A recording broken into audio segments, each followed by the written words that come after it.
प्रशासन ने झीलों को प्रदूषण मुक्त करने के लिए पीओपी प्रतिमाओं के विसर्जन पर पूर्ण पाबंदी लगा रखी है। कई भक्त इसे आस्था के विरुद्ध प्रशासन का कदम बताते हैं, लेकिन इस बीच अच्छी पहल हुई है कि शहर में गणपति की प्रतिमाएं मिट्टी से भी बनाकर उपलब्ध कराई जा रही हैं। टीकली स्थित श्रीकुलम आश्रम, सेगड़ा धुनी, फतेहपुरा स्थित इको हैंड के माध्यम से ये अभियान चलाया गया है कि इस बार गणपति स्थापना में ज्यादा से ज्यादा मूर्तियां मिट्टी से बनी हुई ही हो। इसके लिए कई मंडलों से संपर्क कर उन्हें इस अभियान से जोड़ा जा रहा है। जो मंडल मिट्टी से बनी प्रतिमा स्थापित करेंगे उसे आश्रम द्वारा सम्मानित किया जाएगा। गुरु मैया भुवनेश्वरी देवी ने बताया कि मिट्टी की प्रतिमा शास्त्रों में अंशकालीन स्थापना के लिए श्रेष्ठ है और ये प्रकृति को नुकसान भी नहीं पहुंचाती है। ऐसे में इन्हीं प्रतिमाओं को स्थापित किया जाना चाहिए। गणपति जी की जो मूर्तियाँ विराजित होती है, ऐसे ही श्रावण मास में पार्थिव शिवलिंग बनते हैं। आगे आने वाले आश्विन मास में नवरात्रि के अंदर माता जी की मूर्तियाँ स्थापित होगी। इन सब मूर्तियों को बोलते हैं पार्थिव मूर्तियाँ, क्योंकि ये कुछ समय के लिए स्थापित होती हैं, पूजन होता है, फिर विसर्जित होती हैं। पार्थिव मतलब पृथ्वी से निर्मित। अब ये मूर्तियाँ हैं, ये शुद्ध मिट्टी से निर्मित होनी चाहिए।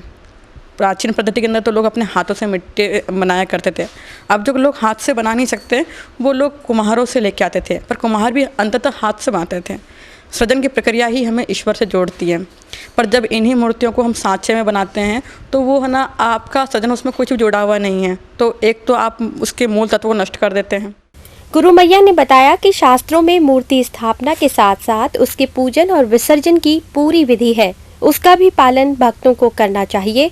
उन्होंने बताया कि 24 घंटे के अंदर विसर्जित मूर्ति निर्मित तत्वों में विलीन हो जानी चाहिए, लेकिन कई लोग पीओपी प्रतिमाएं स्थापित कर देते हैं जो विसर्जन के बाद भी दुर्गति झेलती रहती है। पीओपी का बेस होता है ऑयल रिफाइनरी, जहाँ पे पेट्रोलियम, डीजल आदि बनते हैं।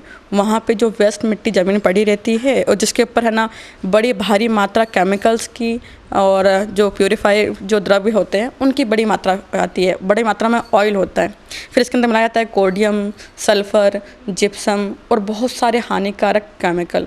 बाद में इनको सांचों से हम रूप दे देते हैं और ऊपर से केमिकल कलर कर देते हैं। और फिर और रूप भी कैसे, मन मर्जी के। जो शास्त्रों ने गणपति जी का जो स्वरूप बता रखा है उससे बहुत दूर जाकर के हम मन मर्जी के कैसे भी रूप बना देते हैं। माता पार्वती पृथ्वी का रूप है, अर्थात पृथ्वी से बने गणपति जी। और उसके अंदर क्या हिस्सा था, उनके उपटन का अंश था। अर्थात उपटन में क्या चीज़ें होती है, हल्दी, चंदन, अष्टगंध। तो जो मूर्ति का श्रृंगार होना चाहिए वो केमिकल रंगों के बजाय इन सब प्राकृतिक द्रव्यों से होना चाहिए। इसमें हल्दी, कुमकुम, सिंदूर, अष्टगंध, चंदन आदि होना चाहिए। इस अभियान के तहत गणपति की प्रतिमाएं मोलेला में और कुम्हारवाड़ा में रहने वाले कुम्हार परिवार द्वारा निर्मित करवाकर उपलब्ध करवाई जा रही हैं।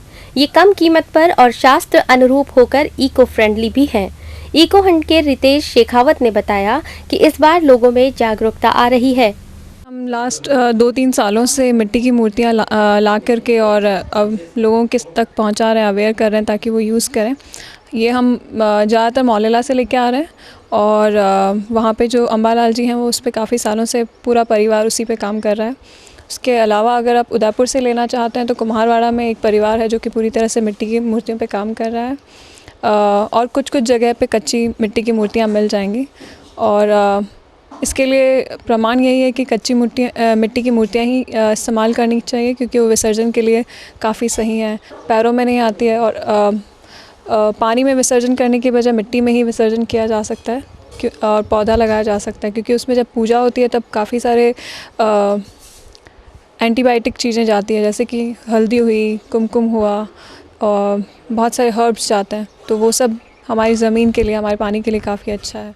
झीलों में पीओपी प्रतिमाओं के विसर्जन पर पाबंदी के बाद भक्तों ने मिट्टी की प्रतिमाओं की ओर रुख किया है, लेकिन उपलब्धता नहीं होने से कई लोग मजबूरीवश पीओपी की प्रतिमाएं खरीदते हैं।